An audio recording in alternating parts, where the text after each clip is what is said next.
What's up, everybody? I'm Dave Miranda, and this is episode 145 of Just Give Me 5. I hope you guys are doing great, continue to be amazing. We got a really awesome show lined up for you today.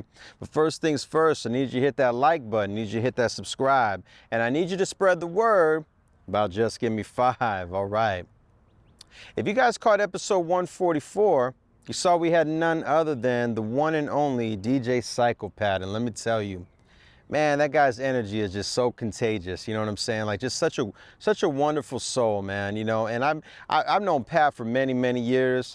He is a huge staple in the hip hop and definitely the DJ community out here in AZ. You know, everything that he's contributed to the culture is just so appreciated. You know, in his time in radio, you know, it was really dope hearing him talk about the Rhyme and Reason days. You know, Rhyme and Reason. Shout out to Matlocks, Rock Knowledge. Everybody, the whole squad over there, man, you know, that was a special time. You know, I think Arizona hip hop really needs that now. You know, I might have to put that bug in their ear to try to start something new, but we definitely need something like that. But a Rhyme and Reason was very needed at that time. You know, just in the hip hop culture out here in Arizona, it was something that shined so much light on, you know, all the individual MCs out here and everything that everybody was doing that was just for the culture, man. It was beautiful, you know. And I just love how Pat was able to talk about my big bro, God rest his soul, Dave New York. You know, sharing some good stories with Dave. It's always good to hear those. And everything that he's doing now, man, I love that he's giving back to the youth. He's teaching, you know, and you know, the giving to, you know, the youth. I mean, that's the future, you know what I'm saying? So he's giving them opportunities, man. I love it. He's still staying active after all these years, and it's a beautiful thing, man. So shout out to you again, my brother, and make sure you guys watch episode 144. All right. But today's guest is an Arizona hip hop legend and is a huge staple in the hip hop community. We're gonna talk about what made him become an MC, and growing up in Chicago, and then making his transition to Arizona, as well as his first album, Mic Advancement, the creation of Soul Camp, some memorable stories, his time on MTV, and so much more. So ladies and gentlemen, without further ado, I present to you, Mav. What's good? It's your boy Mav, out here in Arizona representing, and all I'm saying is just give me 5.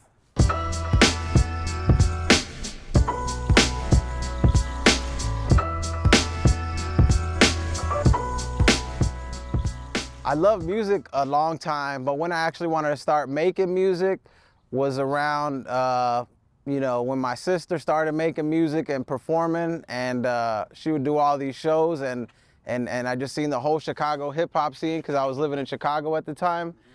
And I remember like she did a show with Twista, okay, and at the House of Blues in Chicago. Nice. And just from there, I was just like, man, I need to do something. I need to have a talent. My sister has so much talent. I want to have a talent like her. I want to, you know, showcase my love for music. And hip hop was the main thing that I loved. At that time, I was already like deep into loving music, deep into b-boying, and deep into tagging, and just deep into the hip hop life. Yeah. But I didn't really make music at that time. So that's when I first started after that. And then I just started like writing in notebooks, you know how that is, you know? Yeah, yeah. So now this was in Chicago. Who were some of the people you looked up to at that time in Chicago? In Chicago, I mean, the scene was like Common, which was Common. I think he might even been Common Sense at that time. Yep. And then he dropped the album when he became Common. I was already, you know, a fan of him by then. Then there was the whole other side of the spectrum, which you had like Twista and Do or Die. Big fan of Do or Die and Twista. Crucial Conflict.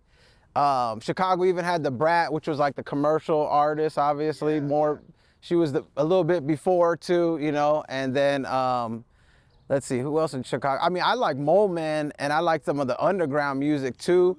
So you had Juice. You also had the Mole Man, who had Capital D. And some of those guys were like, man, I really looked up to them because they just were so lyrical and talented, and and then my camp, my friends, I had my homie Azteca Jesus, who I went to high school with, and we were locker partners, so we just, you know what I'm saying, we had the same last name, so we're basically like brothers. So we just started rhyming together, and we formed a group, 500 Nations, because, you know, the 500 nations of Indians that resided in the United States, you know what I'm saying, before it was colonized. So we were taking it back, you know what I'm saying? We were showing love to the roots of us and who we were as people, but at the same time showing our love for music, and we started just writing music, and man, that was a good time, man. That was the real beginning of Mav right there. Definitely, man. And on that note, how did you come up with the name Mav? You know, my name is Rick, right? Obviously, you know, you got Maverick, but I was saying, like, when I was young, I think I was 10 years old, and I spent a lot of summers in Texas, and I stole 2 tapes from my sister, and one was the Top Gun soundtrack. Okay. And I used to play the Top Gun theme song, like, religiously, bro. Danger Zone and the theme song, bro. Like, it was so hard to me, bro. I was just, like, amazed. And the other tape I stole was Fresh Prince, you know, and that had, like, Nightmare on My Street. Exactly, yep. Like, and the way he painted the pictures with that. And he was young too, so I was a child. I was a baby at that time, you know what I'm saying? So, like, just listen to that, and it got me, like, wanting to, like, those 2 things, like, I wanted to love hip hop, and Mav, like, that influenced the name of Mav. Yeah. So it's kind of like Mav and hip hop. Those were like the 2 things that created me, you know what I'm saying? Nice, man. So now at this point, now you're starting to make your own music. How'd your sister feel about that? What was her reaction when you started making music? Oh, she always supported me, man. My sister, we've done a lot of songs together throughout our years, you know. Nice. I think that she lives in Chicago, though. You know, I'm here in Arizona, so I don't get to do a lot of stuff with her as much as I want. But yeah, I mean, she 100% supported it, man. She always helps me whenever she can, whatever she can do, man. You know, shout out to my sister Christina, and my other sister Sandra, you know, and all my other brothers and sisters out there. I got a lot of family, yeah. But she showed a lot of love. We got quite a few songs. One of my first singles, Just Move, on my first album, Mic Advancement, she was on, and so was my daughter when she was like 5, and yeah, that was one of my favorite songs. That's dope, man. You know, and where were some of the venues that you were performing at in Chicago at that time? Man, dang. I mean, we were one of the main things. I did the Subterranean. I was just there like 2 months ago, actually, with my friend. Yeah, I was just out there in Chicago visiting, and yep, I know it. The Sub T was dope. Actually, when I was at the Subterranean, one dude I met, I was like, I'm from Arizona. He's like, you know Mega Ran? I was like, yeah, I know Mega Ran. You know, so he got some love out there when I was out there. But yeah, I mean, I can't remember the name of all the places, but one thing I want to talk about is I was part of like Zulu Nation with Cassius D out there. So we went over there a lot, and then he would just teach us a lot about like hip hop and just like the ways to approach it, you know what I'm saying? And how just to not just say anything and try to say more and not say more, but just try to be more unique about the way you come across. And not just be the same old, you know, flashy. And at that time, everything was like anti-flashy when the Puff Daddy era first came along. Right. So everyone was against that, like the real hip hop heads, you know what I'm saying, kind of resisted that. So that was kind of the agenda we were pushing at that time. So I was deep into that, deep into just learning about the culture of hip hop in general. So watching all like the B-boy documentaries and going to all the places where the B-boys were at. Man, we used to go to a bunch of like, one of my first concerts I ever went to was Common, you know what I'm saying? So that was one of the first places I've been to. But performing wise, I didn't really start performing in Chicago. I kind of made music, but I wasn't at that point yet. I didn't start actually performing and full on like doing stuff until I moved to Arizona. Okay. So I was kind of like a rookie back then, like just barely getting my feet wet in Chicago. And I was freestyling at parties. Yeah. Even in my family in Texas, we were going over there freestyling with my cousin Andres and all my cousins, my homies Rocky and Ricky. We were just rapping everywhere we went. So I wasn't doing anything yet. It wasn't until I came here until I started actually becoming like a recording artist and performing, you know, a lot, you know. And then what made the transition to Arizona? You know, just getting out of Chicago, and I wanted to move to somewhere that was not cold, bro. And it was, my choices were go to Texas with my family or come to Arizona. And then just, something just told me to come to Arizona, man. I had no friends or family here. I was like, fuck it, let me just fucking let me just ride it out, see what I could do, you know what I'm saying? See what I could do, and I haven't left since, you know, I've been here, you know, since 99, Wow, bro. So. Yeah, man. So it's like, and then you get here, and then you started, I know you started, you were battling on Power at the time. I think, was it when J Times 3 was hosting those? J Times 3 used to host the battles. Yep. Yeah, that was one of the first things that I did when I kind of started rapping. I think I remember right before me, I think Apollo had got retired. Remember, he was killing, he was so dope, and I wanted to battle him, but I mean, he had retired, so I came right after him, and then I won. I think I won 10 in a row and lost the last one.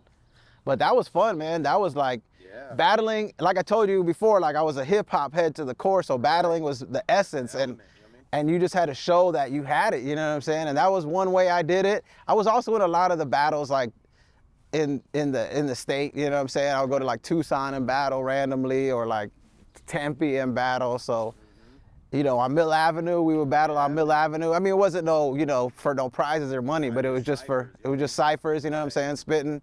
So that was the beginning. And also, the beginning was when I was starting to make music and I signed to Illuminati Records, which was the homie Big Phoenix. Yeah, man. So shout out to Big Phoenix. Talk about that. So yeah, I think when this was even before this was, I don't know, right around the same time as the battles, but like I started writing and recorded music, and I made a few songs and started performing at like Mason Jar. Remember the Mason Jar? Chino D was one of the first cats I met there. Yeah. And Carter, you know what I mean? Audie Carter, rest in peace, you know what I'm saying? So she was one of the first people to put me on like hip hop shows throughout the community. And then I was doing shows in Tempe. And then I think Audie even took me to Mexico. So I did a show in Mexico, and I think that's where I met Big Phoenix, doing a show in Mexico, and we just killed it. And then, you know, he wanted to link up and do an album, and we were doing a lot of good music, man. We shared a studio with like Sicko Deuce. I remember he was there, Bomb Nameless. We shared a studio there on like Buckeye and 2nd Street. So I recorded the whole album there. Yeah. And then with my homie Ray, he was my engineer. And we just started recording that album and performing everywhere, doing every possible thing we can. I did my first single, Mic Advancement, with Angel De Luna. She was one of my favorite artists out here. I wonder what she's doing now, you know what I'm saying? Right, so, right. But anyways, and that was my first song that played on the radio. So I think Friday Night Flavors showed me love there. Matlocks, you know what I'm saying? Shout out to Matlocks and everyone there. Robbie Rob, I think Robbie Rob was there. Squeak Boogie was there. Like one of my all-time favorite hip hop shows, you know, in Arizona was definitely Friday Night Flavors. And hands down. Yep. For sure. So they showed me a lot of love anyways, and then we would freestyle on their show. We would play our music on their show. And then like the label broke up. Like it was right around the time when Big Phoenix made So Fly for MB Riders. Yep. He made that beat, and then I think it was just, you know, everyone kind of was doing their own thing. So then I just came back and put out the album myself. You know, Mic Advancement came out in 2005. Yeah, this was the MySpace days. This was the MySpace day. I remember that, unless you were around at that time. I was putting up numbers on MySpace. So you had that, yeah. So it's like, so that album was doing its thing. That was my first album, yeah. That was like my first album, and I think it got a lot of love because it was different, you know what I'm saying? People weren't really used to hearing that style out here, per se. And I think it piqued a lot of people's interest. Like, my number one goal as an artist to inspire, and I think, you know, it inspired a few people because I felt like the scene just kept getting bigger. Not just me, everyone who was making music kept helping the scene get bigger, right? Yeah. You affect one, I affect one, and then now more people are in the scene and they want to do it too. So I think I played my part in that with my first album. Absolutely. So yeah, man, that was I'm gonna put it out. I'm gonna re-release it soon. But that album made a lot for me. It did a lot for me. Because then even from that, you got a situation with My Block on MTV, correct? Oh yeah, and then exactly. So that one, I was winning the freestyle battles. I was on the radio, and it was a good time. I had my son that year, so my son was born in 2005. Wow.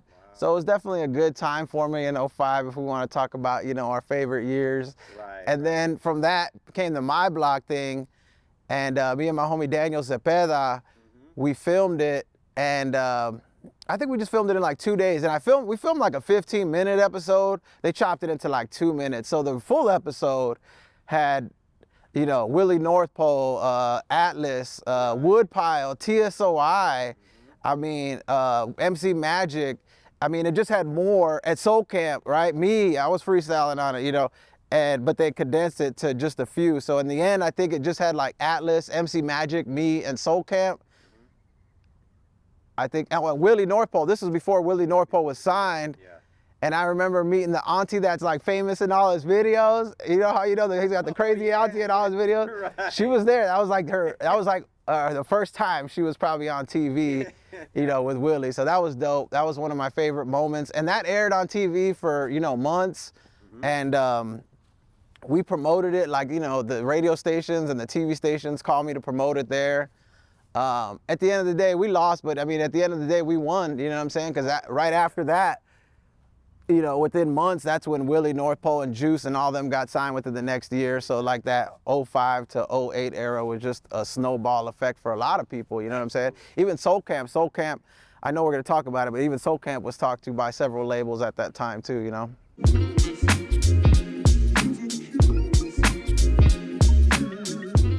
Oh yeah, the creation of Soul Camp, I wanna say we were doing a show. Yeah, it was me and Stax, we were doing, no, how it started was a song. It was me, Stax hit me up to do a song with him and Skunk One, and we did the song.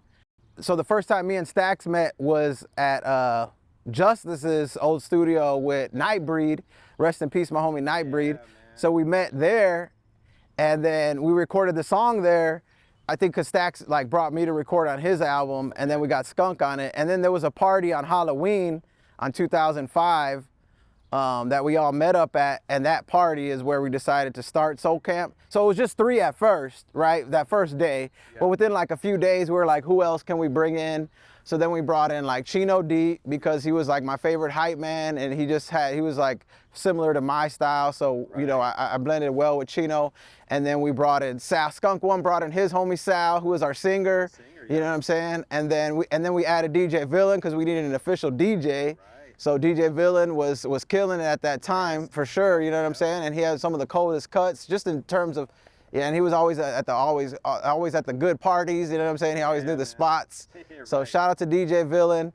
And then from there, you know, we recorded, I don't even think we recorded a mixtape. We had that song, and everyone just put their best of their songs, and we created a Soul Camp mixtape volume 1, and we just pushed a few thousand in the streets. And then the real project we put out actually was Soul Camp Mixtape Volume 2.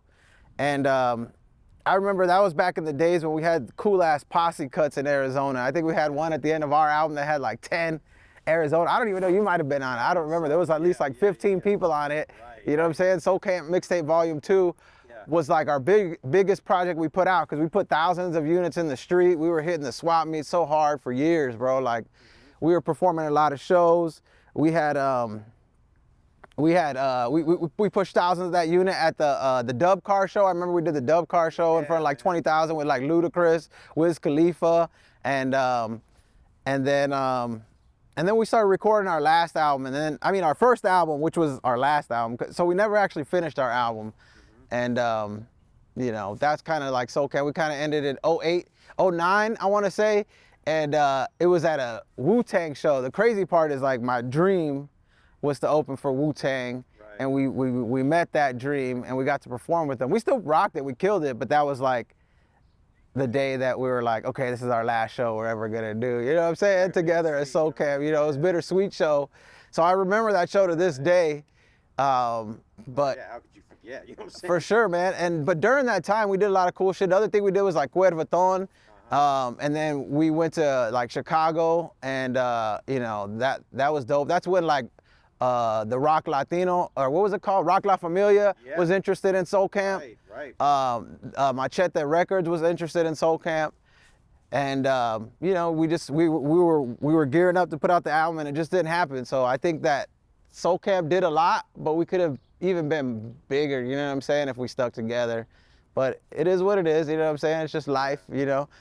You win some, you lose some, but it definitely helped me become like even more Mav. Like, you know, like there was 05 Mav with Mike Advancement, where I was establishing this name, but after Soul Camp, it was like Mav. At that point, I'm not just a rookie, you know what I'm saying? I'm like a, you know, 4 or 5 year seasoned vet in the game, and putting up numbers. So that just, it helped me in the long run. So I don't regret anything about, you know, what we did with Soul Camp. And the good thing too is that you had that you had that prior experience with 500 Nations. Yeah, I was in a group. Yeah.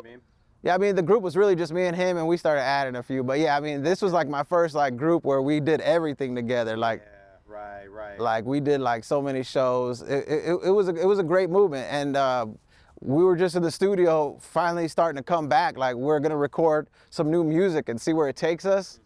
So that's the beautiful thing, is Soul Camp is coming back this year. So we'll see where that goes. I mean, it could be one song, it could be an album. I mean, all that matters is we're having fun and we're doing what we love. And I'm also re-releasing all the Soul Camp music, because once again, none of it was online.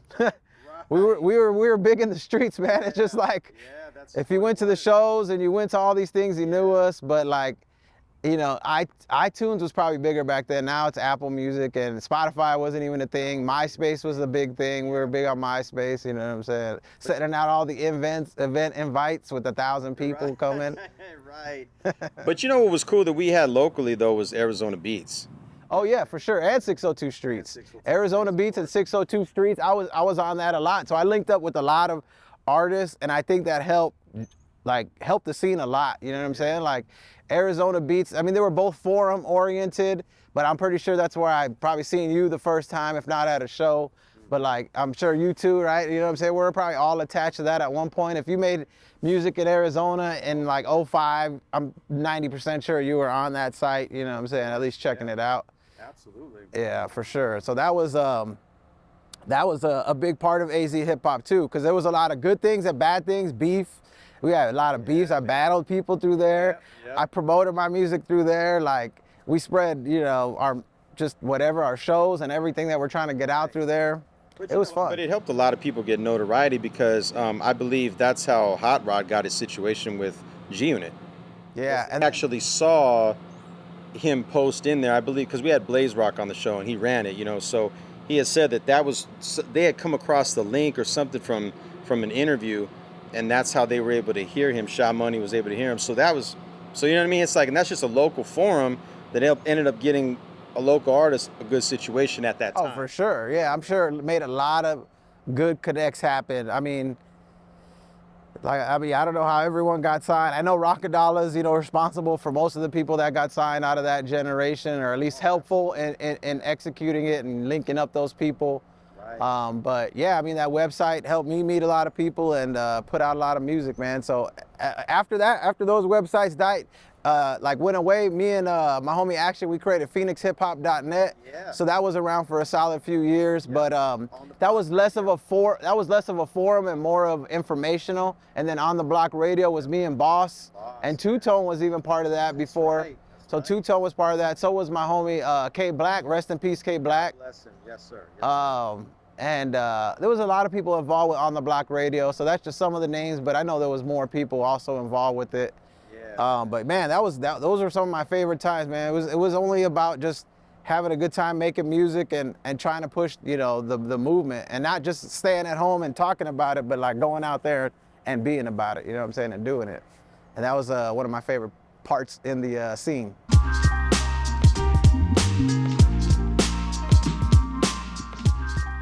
Grind Kingz was like 2015, so it was about 7 years where I was doing my own thing. I put out so many albums, you know. I put out Independent Hustlin', Hustle Hall of Fame, pages from my rhyme book. I mean, there's a lot more. Like Cigarillo Chronicles, Mav vs. B-Stacks. Yeah. And so I was just putting out all these projects by myself and just doing my own thing where, you know, I kind of wanted to link up with some other people and help other people too.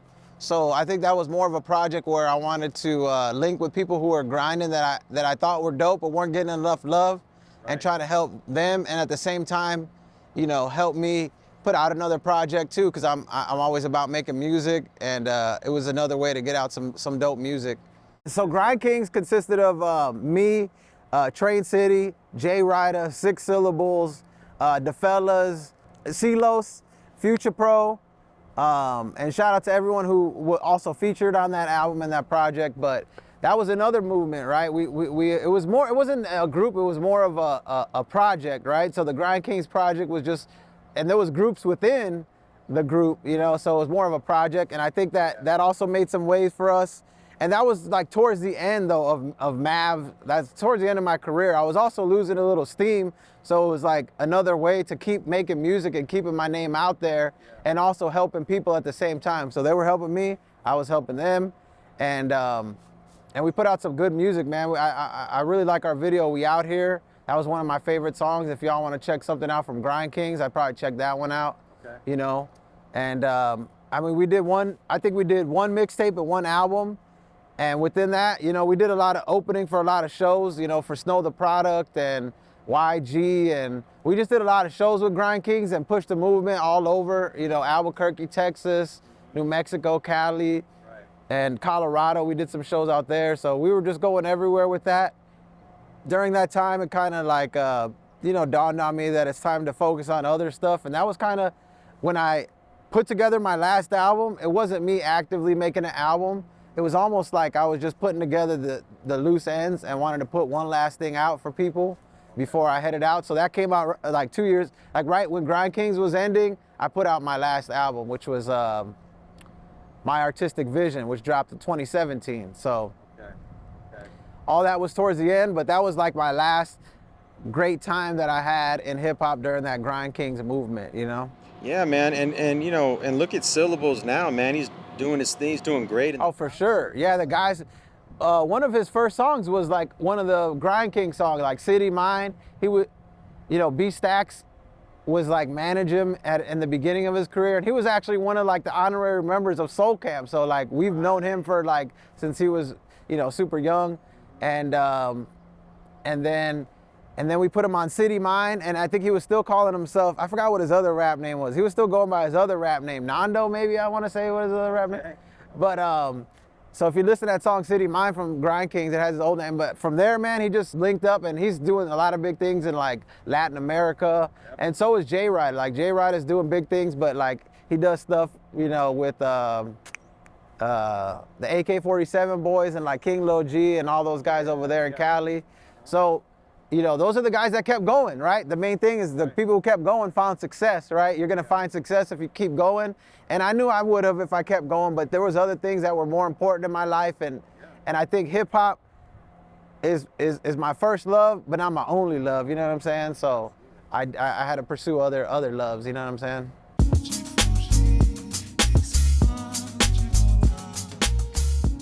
Like at the end of 2023, I decided that, like I was telling you earlier, none of my stuff was ever really online, so I decided to go back. We're gonna remaster all the old albums and put them out online. Okay. But, you know, during that rejuvenation of me wanting to put everything out, I decided that I'm gonna come back and make some new music, man. So come January 1st, we're in April now. But January 1st, I started recording again. And the first song I wrote was like a dedication to my father, who I lost 2 years ago. And that was like the hardest song I ever wrote in my life, you know what I'm saying? Like, so I came back and wrote literally the most hardest song that I had to write, you know? And from there, it's easy. So after that, clarity hit me, and like the songs are just coming to me like nothing. And I can't wait to show you guys like the new music. I'm re-releasing the old music. I'm just recording one song at a time. I'll get an album probably by 2025. So come back in 2025, you might get a new album from me, all new music, maybe end of year. But also, like I told you guys, we did a song with Soul Camp, and I want to put out the video for that, you know, pretty soon. So you might see Soul Camp making the reunion, either a song or album, depending on how everybody feels. Right. You know, so that's kind of what's going on now, man. I'm just gonna make music. I'm gonna work with new people that I always wanted to work with people that I've never heard of that send me music that sounds tight, work with people from Arizona, work with people from France, work with people from all over the world, man. That's my goal, is to just have fun. Like this round, like I feel like I'm better than ever, but I wanna still challenge myself to work with as many people as possible and impact as many people as possible while I'm still here on this earth, man, because you never know, you know what I'm saying? Absolutely. We lost a lot of people. Just me being here, like behind me is a lot of people I lost, you know what I'm saying? Right. You know, and the thing is, like you said, you're releasing You're gonna re-release a lot of old music, but when you make timeless records, it doesn't matter. You know what I'm saying? Oh, for sure, man. I have a lot of records. That was the thing that I always told myself. I try not to mention a lot of the current scenarios. I mean, certain songs, if you just want to do bars and you want to mention current scenarios, but to make timeless music, you actually have to make music that can last. You could talk about. So a lot of the songs that I'm re-pushing are all still valid today, except for the songs where, I'm like, I'm the hottest rapper on MySpace, so a little bit dated, you know what I'm saying? Yeah. So a few songs, or like when you mention the years in the song, you're like, damn, that was that long ago, 2003. But other than that, man, it's real timeless. That was one of the things that I work on hard, is just make something that people can relate to years from now. So you're right, man. I think people can still love the music, and I feel like it'll create new fans, a new generation of people that will like the music. Because that's what I really feel like the game is missing good content. It's a lot of more about just fast and trying to impress people with wearing cool stuff in your videos and trying to shine as bright as you can in your videos, but not really like working hard on creating new ideas and content that involves like uplifting people and not just bringing them down, not just, one way, but every way. And that's what I've always been. I'm not one guy. I'm not gangster rap. I'm not Chicano rap. I'm not hip hop. I'm not underground. I'm just fucking Mav. You know what I'm saying? Like, I wish I was one thing, because niche people seem to make their niche and stay in it and fucking win. But I mean, I'm just who I am, you know what I'm saying? I guess I gotta be who I gotta be. And that's just a guy who's a bunch of different things. I'm Mav from Chicago. I'm Mav representing Arizona. I'm Mexican. I'm Puerto Rican. I'm just everything, you know what I'm saying? Like, I'm an MC. I'm a rapper. It is what it is.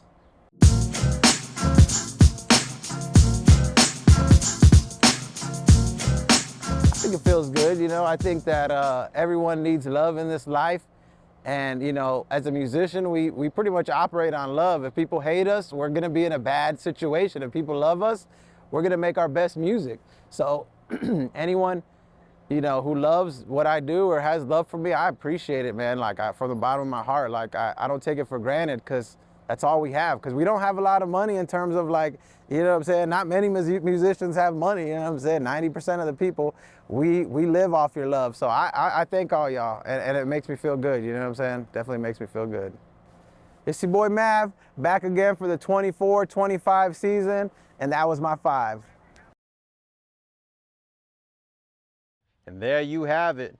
Man, shout out to the homie Mav. I know Mav since, 2005? And, I've always respected his pen game, you know what I'm saying? It's always good to see another Latino MC with the lyrical capabilities, because really we're like a dime a dozen out here, man. And just in the industry, period. So you always got to salute that, and he's always been solid from the day that I met him. I'm really happy to hear the Soul Camp is coming back together. Really looking forward to that situation. And, you guys got nothing but love and support from the Just Give Me 5 team. And, I just really wish you the best, my brother. Make sure you guys are following him on social media. And shout out to my brother, Jimmy Nelson, on that camera. Make sure you guys subscribe to our YouTube channel. Tell a friend to tell a friend. All right. Well, this was definitely one for the books. I hope you enjoyed it as much as I did, though. Until next time, stay tuned, stay blessed, stay healthy. Just give me 5, y'all. Everything you